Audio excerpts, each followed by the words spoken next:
আমাদের আমাদের পর্যন্ত ভেস্তে রাখো আল্লাহ।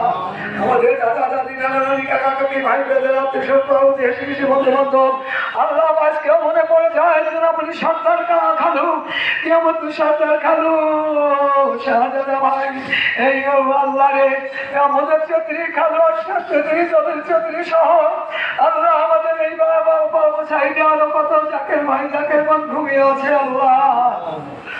আল্লাহ রে এই এলাকায় কবরস্থানে বাস্তানে কত পীর ভাই পীর বোন কত তরিকা কাদিয়া চিশতিয়া নকশবন্দিয়া মুজাদ্দিদিয়া তরিকার কত ভাই ব্রাদার অন্ধকার কবরে শুয়ে আছে আল্লাহ। আজকের এই মহা ফাতিহা শরীফের শব্দ তাদের রূহকে পৌঁছায় দে আল্লাহ, তাদের কবরকে প্রসাদ করে দে আল্লাহ, কবরকে ভেস্তের দরজার সঙ্গে দরজা খুলে দে আল্লাহ। আল্লাহ যে মাহফিল করলাম আমাদের গ্রামবাসী প্রতিবেশী দোকানদার ভাইরা